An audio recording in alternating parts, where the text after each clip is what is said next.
Oke, ulangi pembukaannya. Oke. Selamat pagi teman-teman. Terima kasih sudah hadir di kelas 1 SKS ini. Aku Egen dan hari ini kita akan belajar mengenai videografi. Namun sebelum itu dimulai, bisa diisi dulu formulir pretestnya dulu yang sudah dikasih di chat.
Baik, kalau semuanya udah ngisi, kita langsung lanjut aja ke materinya.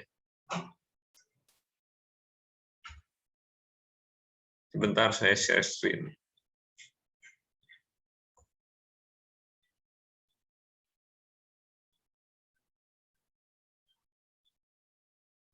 Nah,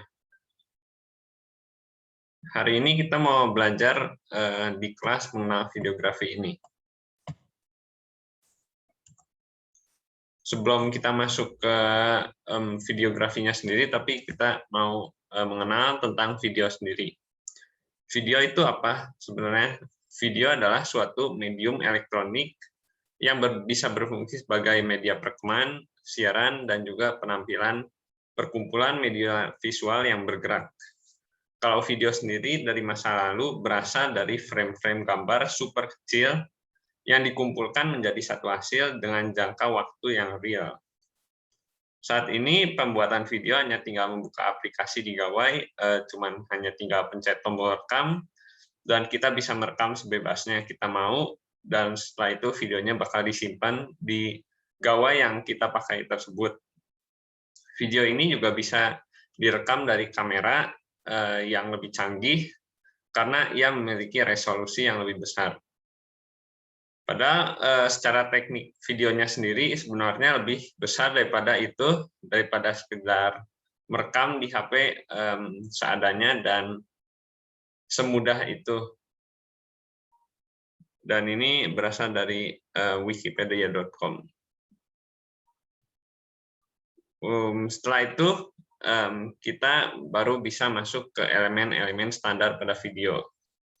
Kalau kita sendiri sering bikin video, kita pasti, dan kita misalnya sering nonton video YouTube, kita mungkin sering menemukan elemen-elemen video ini.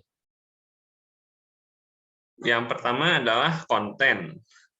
Konten adalah inti dan juga isi dari video tersebut. Konten ini adalah titik tengah dari video itu, di mana si konten ini adalah inti dan juga apa yang video sampaikan. Misalnya kontennya adalah konten membeli mobil 5M. Kontennya adalah berisi dan berinti atas itu. Dan konten ini biasanya memiliki cerita, antara cerita yang dikarang atau enggak cerita beneran yang kita ceritakan seputar si konten ini. Dari konten kita masuk ke suara. Suara adalah satu bagian dari konten, satu pelengkap dari konten ini yang bisa memberikan kebaikan dari intonasi, lalu si kejelasan suaranya. Ada pula background yang biasa digunakan di video, dan juga untuk pembuka penutup biasanya ada suara dan juga voice over dari orang-orang yang melengkapi video ini. Karena tanpa suara, video ini tidak jelas dan juga tidak terdeskripsikan dengan baik. Setelah itu, elemen-elemen yang lumayan kecil adalah animasi dan juga transisi.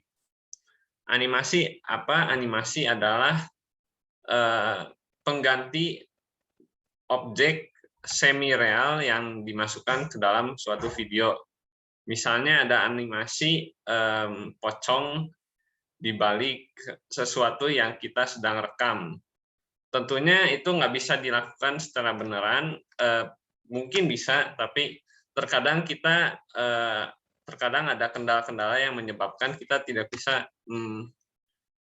merekam bagian animasi itu secara real, sehingga kita memasukkannya saat bagian editing. Setelah itu ada juga transisi. Transisi adalah media di video yang bekerja sebagai perantara halus dari dua klip atau lebih. Dua potongan klip itu adalah dua bagian video yang sebenarnya terpisah, tapi bisa disatukan dengan transisi. Habis itu ada pencahayaan. Kalau dari pencahayaan ini, elemen standarnya adalah mengenai kejelasan dan konteks dari secara visual cahayanya seperti apa. Misalnya, kita ingin merekam suatu video di balik bayangan, jadi pencahayaannya pasti diturunkan. Tapi kalau untuk pencahayaan yang sangat terang, kita tidak mau gelap, kita mau videonya cerah, pastinya pencahayaan dibutuhkan. Dengan alat seperti ini yang di kanan. Setelah itu, elemen tambahan di video ini juga perlu ada SPOK. Dalam video yang kita rekam, itu pasti ada gambaran objek, subjek, predikat, dan juga keterangan yang jelas. Kalau nggak ada elemen-elemen itu, malah orang-orang yang menonton video kita tidak tahu apa yang kita ingin terangkan. Lalu terakhir, durasi video. Untuk durasi video sendiri biasa berkisar antara 1 sampai 10 menit. Tapi durasi ini juga bisa fleksibel, bisa 20 menit, 30 menit, tergantung kebutuhan. Misalnya video mengenai gameplay main game. Kalau video seperti itu sudah wajar lebih dari 10-20 menit karena biasanya lama dan juga banyak detail-detail yang diterangkan.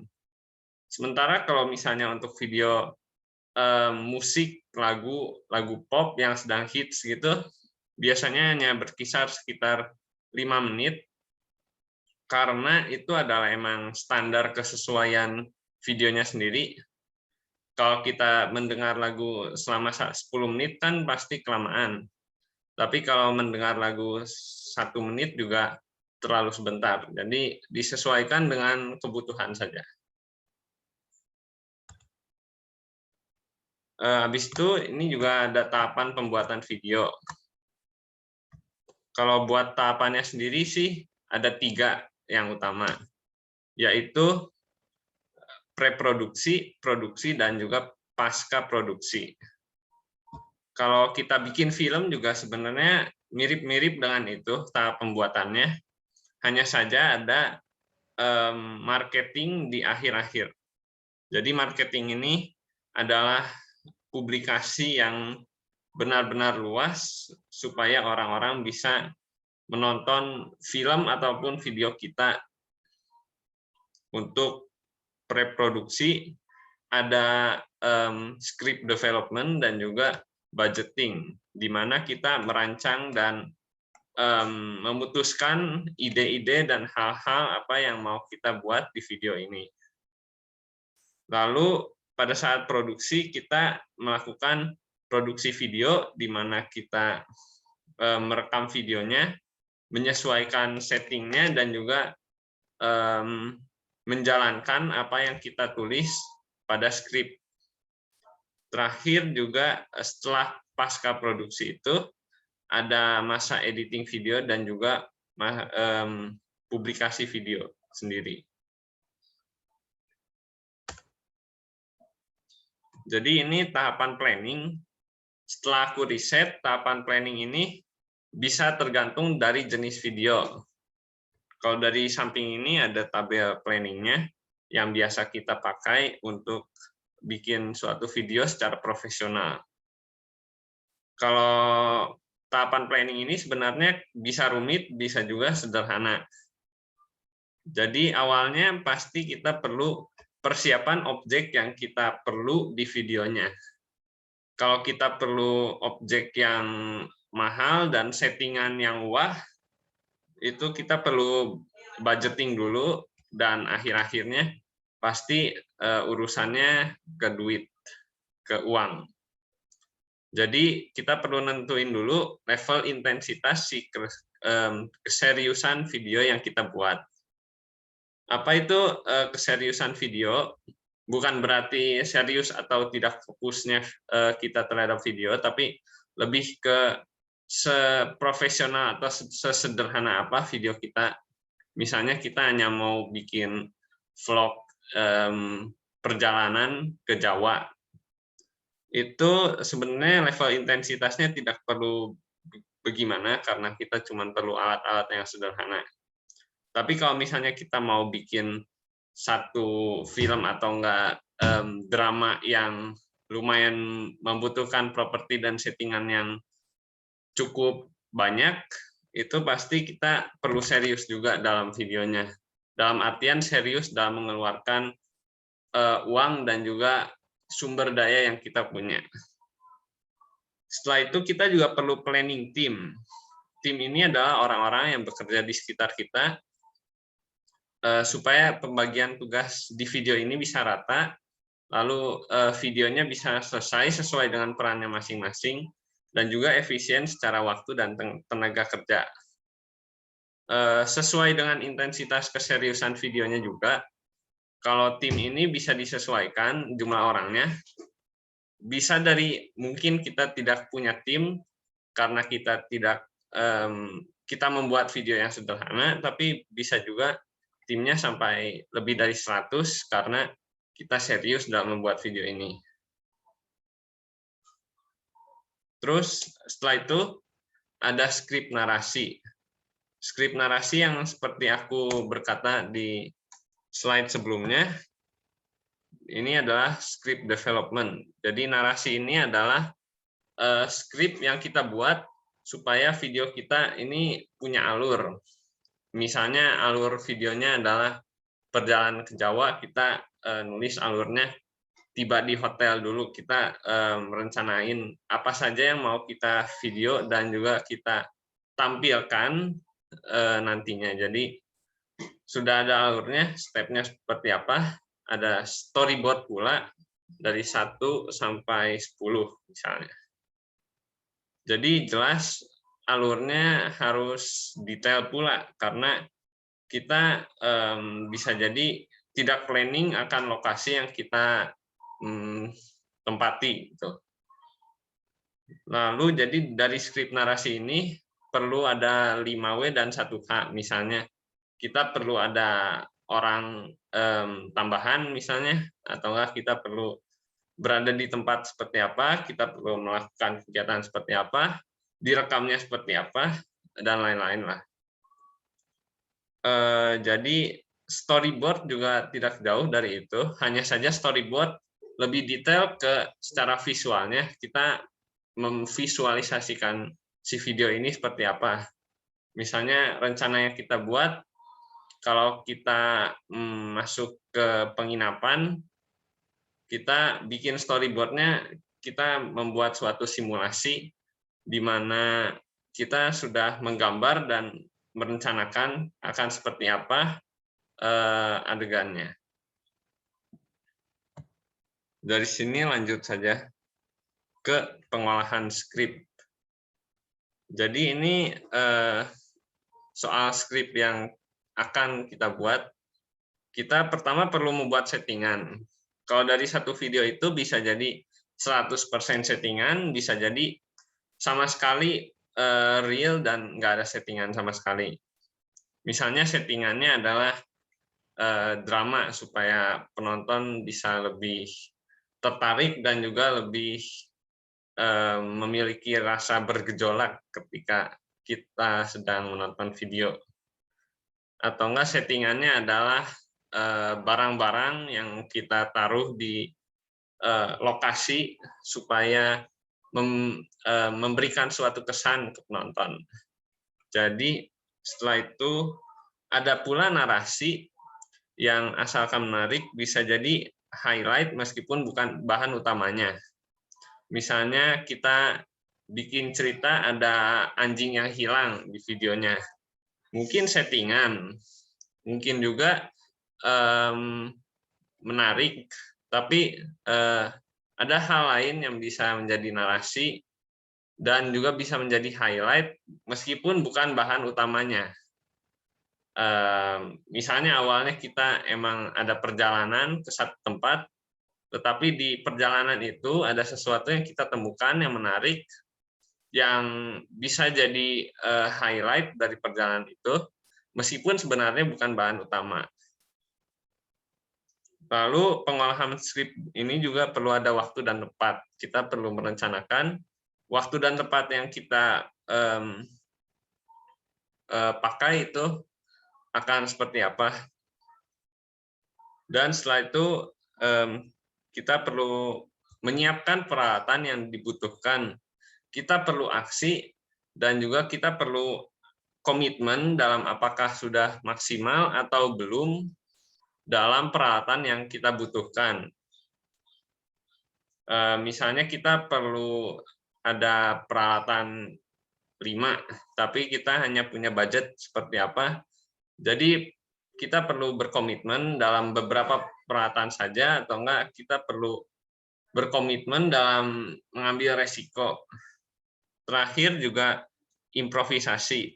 improvisasi ini kadang sesuai dengan skrip, kadang juga enggak.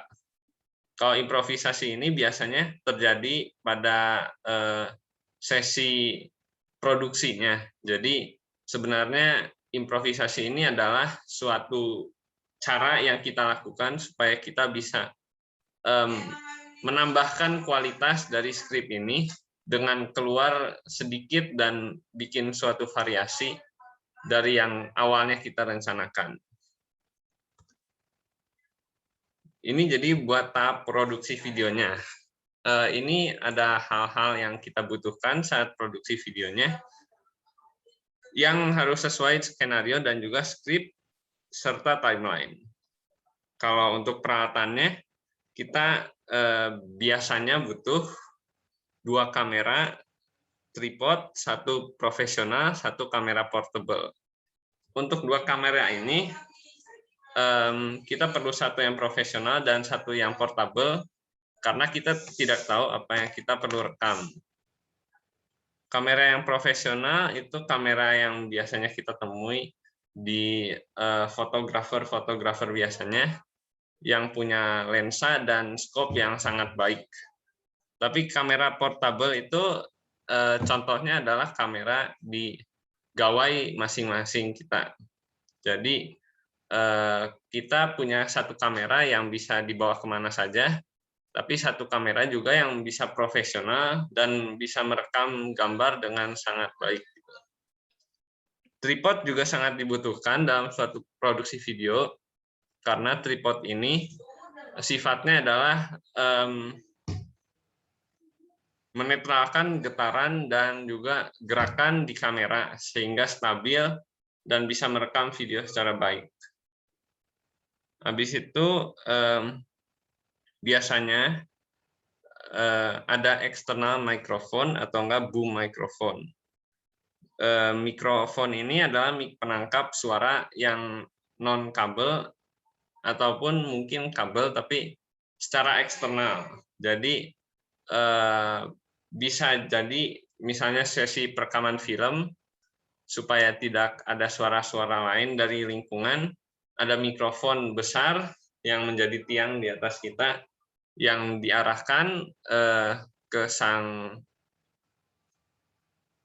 aktor videonya supaya suaranya terdengar jelas. Terus habis itu juga ada metode soundproofing melalui ruangan tertutup ataupun juga melalui ruangan terbuka. Kalau melalui ruangan tertutup biasanya metode soundproofing ini dilakukan di dalam studio. Tujuannya adalah sama seperti external microphone. Soundproofing ini adalah metode kita supaya kita bisa mengurangi rangsangan dan juga suara dari luar, sehingga hanya suara kita yang jelas terdengar. Habis itu kita perlu ada lighting kit. Lighting kit ini adalah seperti ini.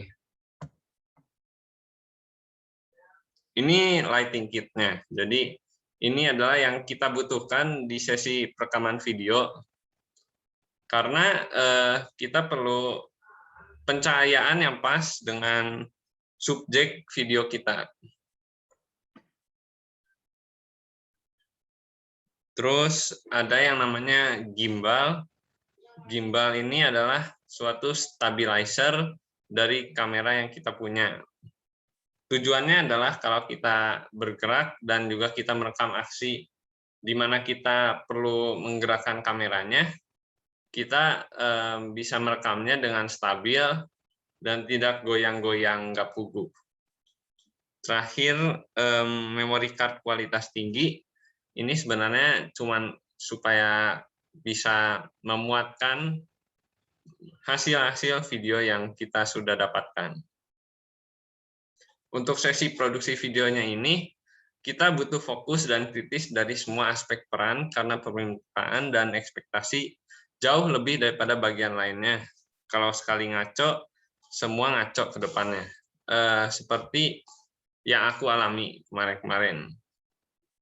Ini adalah peran dalam membuat video ataupun film. Jadi ada produser, ia memimpin seluruh proses pembuatannya dari awal sampai akhir, dan juga dari semua prosesnya termasuk kameramen, pekerja, komposer, mungkin direktur pula. Jadi untuk direktur sendiri, ia mengatur satu bagian dari komponen video, misalnya direktur dari kamera. Untuk komposer ini opsional sih, tapi biasanya komposer membuat musik atau audio baru yang original untuk ditampilkan sebagai ikon di video ataupun film sebagai background. Biasanya sih sebagai background. Setelah itu kita punya penulis naskah, ia menulis naskah dan alurnya dari awal hingga akhir. Terakhir perannya adalah pekerja, ia kameramen, lightning kitman, editor, dan lain-lain. Kalau di sini di post produksi video ada pengecekan replay video sebelum hasil final dideklarasikan. Kalau misalnya hasil finalnya dideklarasikan, biasanya produser yang bilang sendiri kepada seluruh timnya, sehingga hasilnya sudah dideklarasikan secara final.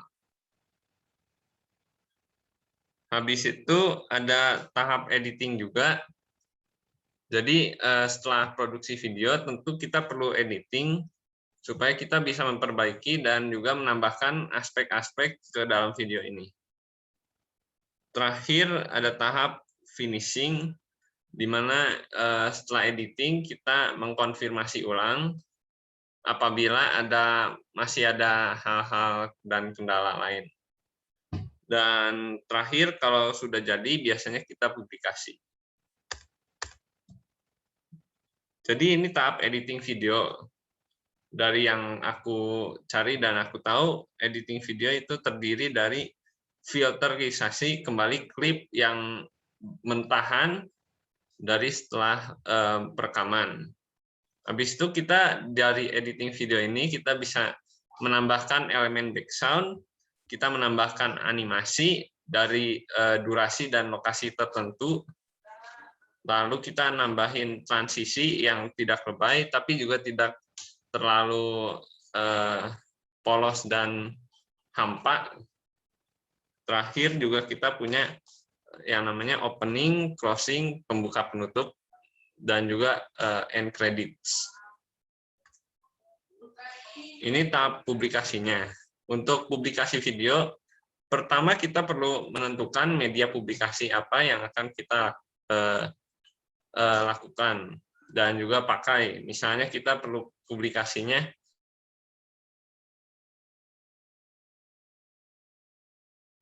maaf ini tadi udah sampai mana ya?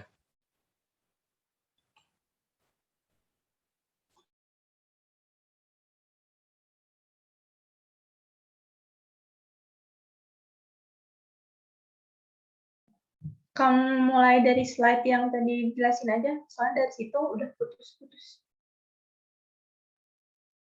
Dari yang sini bukan.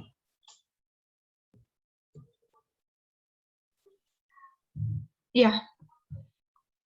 Ya, jadi kita perlu menentukan target market kita sendiri. Siapa aja orang-orang yang kita tuju dari video ini, siapa aja yang kita tuju supaya mereka menonton. Dan kita juga kalau misalnya bikin video seperti ini, kita perlu menyesuaikan desain dari video ini, desain dalam artian transisi, animasinya, ataupun alur videonya sesuai target market yang kita tuju. Sehabis itu, kalau untuk media sosialnya sendiri, kita perlu share dan repost ke platform lebih besar. Kalau kita ada kenalan atau mungkin kita punya target dari platform yang lebih besar ini, kita bisa mengajukan video ini. Siapa tahu mereka mencarinya unik dan mereka bisa menyebarkannya lagi. Kalau untuk videonya sendiri, kita juga perlu mengulik yang namanya caption game. Kalau caption game ini adalah gimana caranya kita membuat caption yang menarik dan juga bisa menyentuh orang-orang untuk menontonnya. Jadi sebenarnya caption game ini lebih ke judul video sih. Jadi bagaimana kita membuat judul video yang kita buat supaya kita bisa menarik lebih banyak penonton.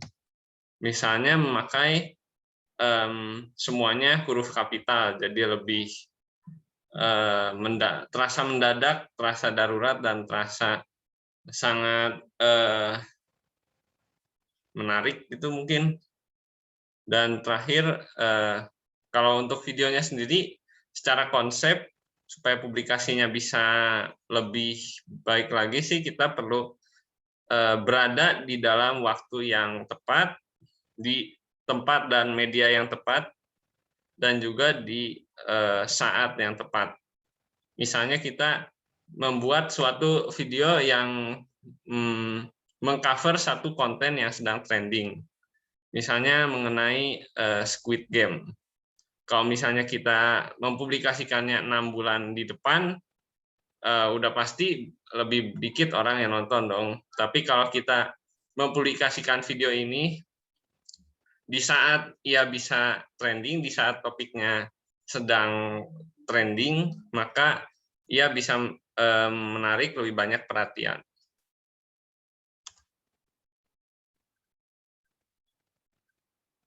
Nah, ini jadi adalah istilah-istilah dalam penangkapan kamera di bagian produksi. Pertama ada panning. Panning ini adalah gerakan kamera menyamping. Jadi kalau kita fokus ke memvideokan suatu gerakan yang sedang berjalan atau apa, kita bisa menggunakan panning ini. Lalu ada crane. Crane adalah gerakan kamera meninggi merendah. Jadi crane ini berfungsi supaya kita bisa mengalihkan fokusnya dari yang awalnya di titik atas ke bagian bawah. Habis itu tilting adalah gerakan atas bawah. Kalau misalnya objeknya sedang berada di bagian atas, maka kita bisa menggerakkannya ke bawah. Bedanya dengan crane adalah secara vertikal, tapi tilting bisa jadi secara horizontal, karena kalau objeknya di bawah, ya atas bawah kiri kanan itu beda dengan meninggi dan merendah. Untuk istilah lainnya ada bird eye view. Ini adalah penangkapan kamera di ketinggian yang lebih daripada objek. Kita misalnya merekam suatu objek tapi dari atas gunung atau enggak dari atas lemari kita. Pokoknya dengan ketinggian yang jauh lebih daripada objek sehingga objek terlihat lebih kecil. Untuk eye level ini perekaman sejajar secara objek, dan low angle adalah level lebih rendah daripada objek. Untuk jarak sih ada close up namanya, yaitu penangkapan objek dari jarak yang sangat dekat. Lalu ada long shot, penangkapan dari jarak jauh, kena seluruh objek dan latar belakangnya.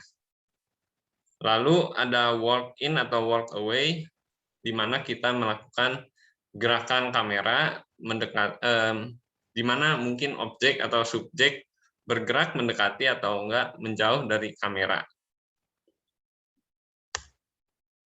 Kita masuk ke video tutorial. Ini lebih ke proyek mandiriku sih. Jadi video tutorial adalah video yang menjelaskan suatu bahan dengan bertahap. Lalu terkadang dijelaskan secara sederhana karena orang-orang target marketnya dia adalah orang-orang yang belum tahu dan belum mengerti jelas tentang tahapan suatu objek ataupun proses. Jadi ya, video tutorial ini detail, tapi detailnya lebih ke alurnya. Untuk pembuatan video tutorialnya, perekamannya secara bertahap, ada objek yang menjadi titik tumpu dari video tutorial ini. Dan biasanya video tutorial ini runut dan memiliki penandanya sendiri. Penanda dalam artian Kalau video tutorial ini ada penandanya, yaitu objek ataupun sesuatu yang menjadi titik tumpu dari awal hingga akhir proses. Nah, kalau untuk produksi video tutorial basket, gimana? Ini pasti ada video tutorial, dan untuk tutorial basket, aku perlu menjelaskan kemampuan bermain basketnya secara runut. Sebelum mulai video, pastinya perlu ada storyboard dan juga skenario yang kubuat, mungkin secara sederhana, mungkin secara profesional. Dan persiapan, tentunya persiapan, contohnya adalah persiapan properti dari bola basket. Dan take videonya secara long shot dan juga close shot. Karena aku perlu mendapatkan sudut pandang yang sangat jauh, tapi jelas, semuanya terlihat jelas, dan juga close shot untuk detail dari tutorial basketnya sendiri. Dan pengeditannya tentunya sesuai dengan apa yang kita pakai, maksudnya apa yang kita topik ya, dan kita ingin sampaikan. Misalnya pengeditannya perlu, apakah perlu animasi? Kayaknya enggak. Apakah perlu transisi? Mungkin iya di bagian pembuka dan penutup.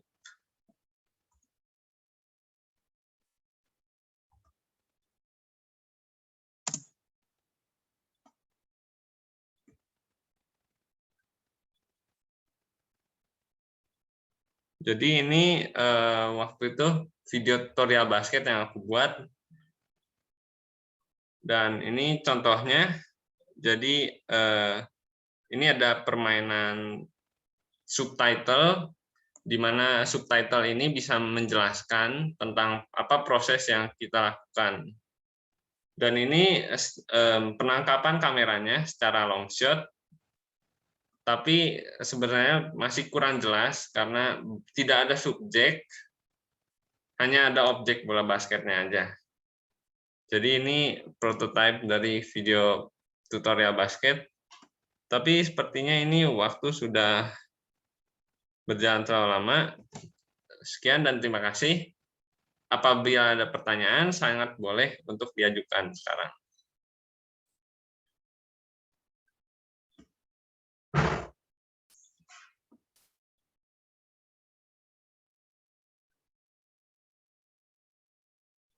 Monggo teman-teman, kalau ada yang mau bertanya, silakan banget. Aku mau nanya dong. Kan kamu tuh ngerekam si videonya sendiri waktu kemarin, iya nggak? Ya. Nah, sedangkan kalau misalkan si video tuh, kata kamu kan tadi ada kayak bagi-bagi tugas gitunya. Benar. Bisa nggak sih kalau misalkan sendiri kayak gitu? Atau Bisa gimana? aja, tapi maksudnya tergantung kitanya apakah hasilnya bakal maksimal. Kalau misalnya mengerjakan banyak tugas sekaligus gitu sih, aku nggak, maksudnya tidak recommended untuk mengerjakan suatu video sendiri. Harus ada mungkin beberapa orang yang punya komitmen untuk bikin video tutorial, bukan video tutorial, suatu video yang memiliki beberapa bagian. Jadi kumpulan orang-orang tersebut bisa memiliki pembagian yang rata dan juga sesuai dengan skill masing-masing.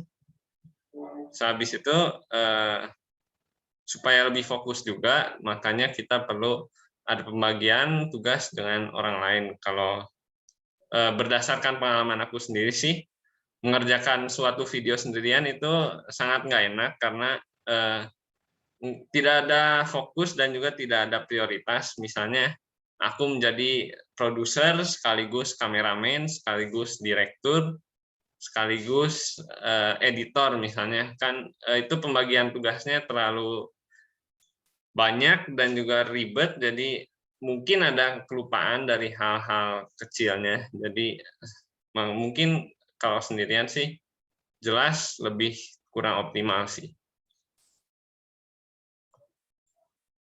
Ada lagi? aku lagi deh. Terus dari hasil yang kamu bikin videonya itu maksimal nggak? Enggak, sejujurnya enggak, karena ada beberapa poin yang jelas belum sesuai dengan ini, terutama yang orang-orang tadi yang udah disebut. Sehabis itu juga dari elemen-elemen standar, SPOK, pencahayaan belum ada. Sebenarnya pencahayaan juga bisa dari yang sederhana ya, misalnya kita mengatur kapan waktunya sinar matahari itu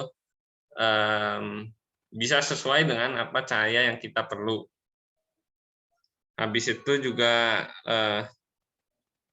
animasi, sebelumnya aku belum mengulik ke dunia animasi seperti itu, jadi nggak ada animasi dalam video yang aku buat.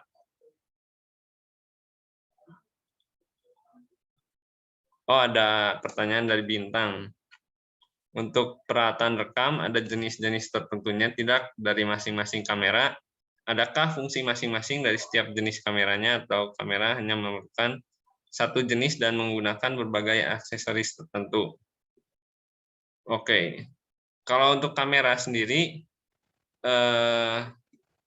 secara jenis yang umum sih, yang seperti tadi profesional dan portable. Untuk pembagiannya sih, yang profesional jelas ada pembagiannya dan juga tidak perlu hanya satu jenis.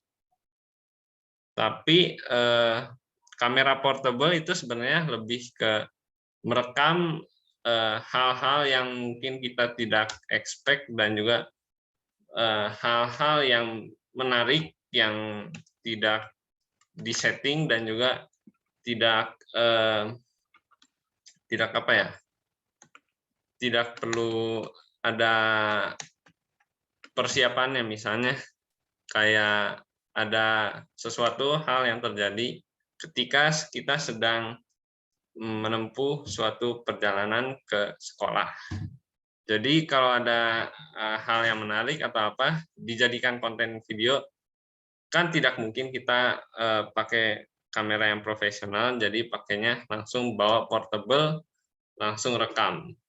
Tapi untuk kamera profesional sendiri, sebenarnya ada jenis-jenis tertentu, tapi aku sendiri belum cari-cari tahu lebih lagi dari masing-masing kamera dan jenis kameranya perlu apa saja.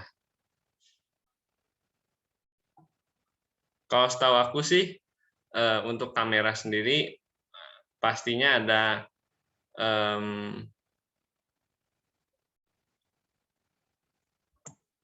jadi. Ada pertanyaan lagi nggak?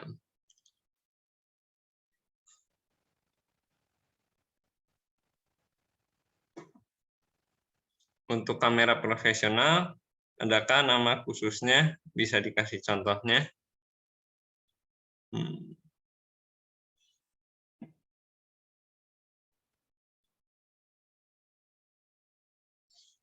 Contohnya maksudnya secara merek atau gimana, Bin? Maksud aku secara nama si produknya, merek kayak gitulah, kayak buat contoh satu kameranya. Palingan kalau yang direkomendasikan dari itu semacam kayak Canon, Nikon, Fujifilm gitu. Dan masing-masing ada kelebihan dan kekurangannya, misalnya secara shutterstock dan juga durasi kamera kan maksudnya kegunaan utamanya buat foto, tetapi bisa juga buat video. Kalau foto kan ada durasi berapa milidetik yang dikeluarkan si kameranya sebelum menutup kembali dan mendapatkan hasil foto yang bagus. Kalau untuk video lebih ke resolusi sih, lebih ke maksudnya si kualitas lensa dan juga kualitas penangkapan si videonya, masing-masing kamera itu pasti beda sesuai dengan harga juga. Tapi ini juga berdasarkan sedikit asumsi aku sendiri juga sih. Oke, masih kan buat jawabannya. Oke. Masih ada yang mau nanya lagi nggak?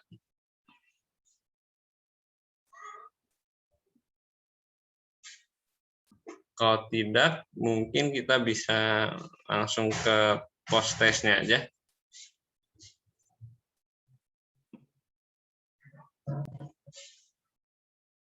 Oke, kalau untuk post testnya sendiri, masih yang tadi linknya.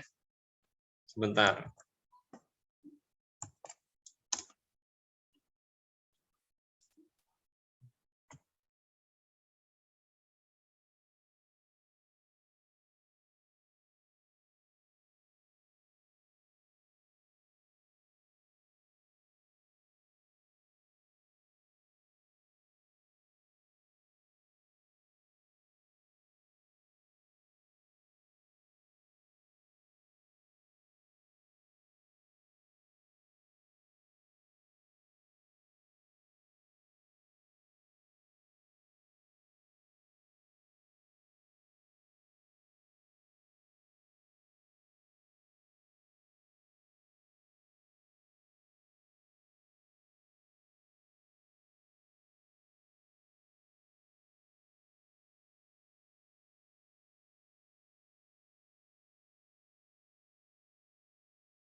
Yang lain udah belum?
Oke, sepertinya sudah semua. Kalau begitu, terima kasih teman-teman sudah hadir di kelas 1 SKS ini. Semoga bermanfaat. Sampai jumpa lain waktu.